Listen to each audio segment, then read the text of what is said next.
You got President Bush reading about a pet goat in a grade school, and his staff there already know about the hijackings. Now somebody's about to put the president on the spot to take command. Now, God knows if George W. Bush had actually taken command on 9/11, we might all be nuclear toast today for his ability to handle things. But my vision came to me as I pieced this together that Dick Cheney got up out of his chair in the White House and ran to the PEOC so that he could assume hands-on control before anybody else could get there. So Bush, they stalled Bush. There was actually a couple of Secret Service agents. Ari Fleischer held up a sign that said, "Don't leave yet." Other Secret Service agents held the president in the school. That's why, because sitting on that stage, he could not take command of anything. He was reading to children. The cameras were on him.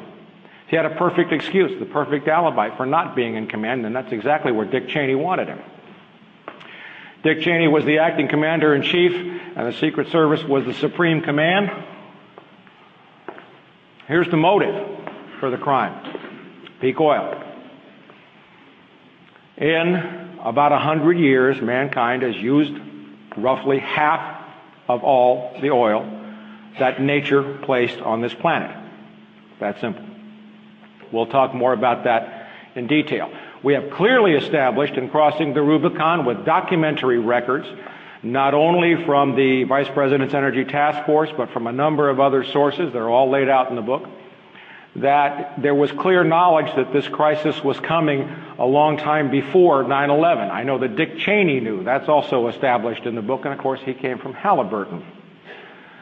Once the midpoint is crossed, and all oil production always follows a peak, a bell curve, and once you hit the peak, you come down, and as you're coming down the peak, no matter how much money you throw at the problem, no matter how many more wells you drill, you will never be able to produce more oil than you were at the peak. And we are now probably at peak plus or minus 1 year, maybe 2 years at the most.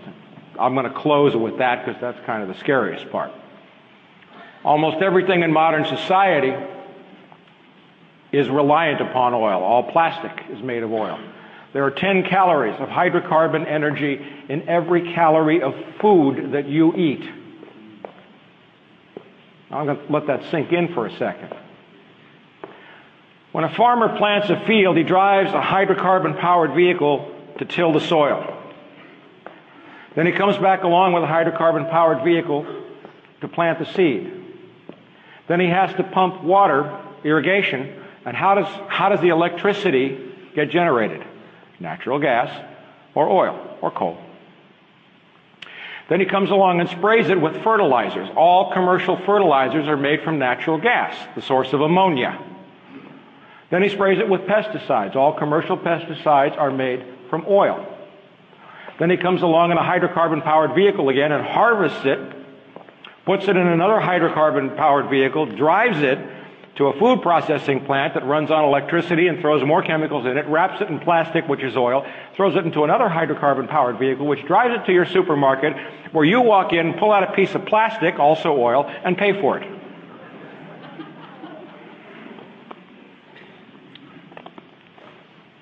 Hydrocarbon energy is diminishing. We eat oil and natural gas. 4 days after becoming vice president, 4 days, Dick Cheney convened his National Energy Policy Development Group, NEPDG, which I believe contains the deepest, darkest secrets of 9/11. And he's refused to release the documents. It became a Supreme Court case. And the Supreme Court, the Supreme Court, how many people believe that we have a Supreme Court? We have a Republican court, of course, upheld a grossly unconstitutional action because that group was funded by taxpayer dollars that involved private corporations having access to, in secret, to a government-sponsored entity. That's blatantly unconstitutional. Suits were filed. A couple of documents came out. We'll talk about that in a minute. Dick Cheney knew about peak oil as early as 1999. And 9/11 made possible what Dick Cheney called the war that will not end in our lifetimes. I'll never forget watching him say that on television. We are chasing the last remaining hydrocarbon energy reserves around the planet. And this is something I said at From the Wilderness 3+ years ago. And it was a map that we laid out 3+ years ago, and the world is following the map. Now, whether you believe or not that the world is running out of oil, if you are reasonably sane and off your medication, you will have to believe that the world is acting as if peak oil were real. Yes? Yes. Opportunity, means, motive, and opportunity. The war games. We broke these down, and this was, and I have to pay homage to researcher Barbara Honegger, who kept asking me to look at the war games. She didn't quite get how they all work together, but she kept hammering me, and she gave me some great information, and finally I sat down and locked myself in a room for about 2.5, 3 days with the raw data on the war games, and I saw the picture. And I saw what happened on 9/11. In May of 2001, Dick Cheney was placed directly in charge of managing the seamless integration of all training exercises throughout the federal government and military agencies by a presidential directive from the White House. The morning of 9/11 began with a series of what we put in the book of four confirmed hijack drills involving NORAD, the North American Aerospace Defense Command, and the FAA. And one was Vigilant Guardian, which was a hijack drill. We confirmed through press stories that that drill involved the insertion of false radar blips on radar screens in the Northeast Air Defense Sector. Then another one was Northern Vigilance, scheduled sometime before 9/11, which had moved large numbers of fighter aircraft out of the Northeast Air Defense Sector to Canada and Alaska, anticipating an over-the-pole Soviet attack. Now, for those of us who were my age, I'm 53, we remember the duck and cover drills in high school when the Russians were going to come over the pole and attack. Those are drills from the 60s, the 70s. That drill was scheduled simultaneously with Vigilant Guardian. We also discovered Northern Vigilance, which I have confirmed since the book was published. Somebody read the book and dug up some non-classified documents confirming that more fighters had been moved to Iceland on 9/11, and so they were unavailable to respond. And the bottom line is that when the hijackings, in quotes, occurred on September the 11th, the FAA controllers were looking at their radar screens, and we have on-the-record statements from Jane Garvey of the FAA, among others, that we got 11 possible hijackings, and I confirmed at the time that there were no more than 8 fighters. Now, fighters always fly together. So you've got 11 possible, but one other statement said 22 possible hijackings. That was accounting for some of the false radar injects. Then Richard Clarke comes out with his book, Against All Enemies, this last year.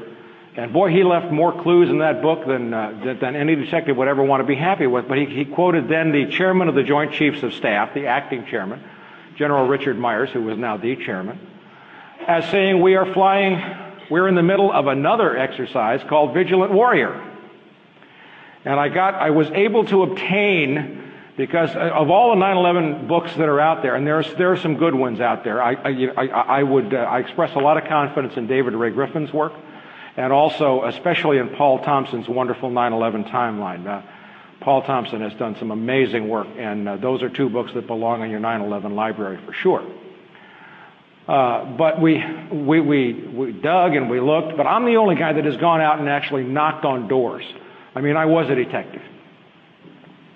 And I've done original investigative research, and part of me wanted to do my 9/11 research like Andy Sipowicz from NYPD Blue, where I could throw people around a little bit, and kind of rough them up. But you can't do that with generals and, appointed. So I played Columbo. You got... Now, wait a minute. You got 4 or 5 different exercises going and 22 possible hijacks. What idiot scheduled all of these things to happen all on September the 11th? And nobody would tell me. I got as high as a deputy secretary of defense for public affairs. And nobody would tell me. And then I found the paper trail, and it was Dick Cheney, who was running them all on 9/11. So,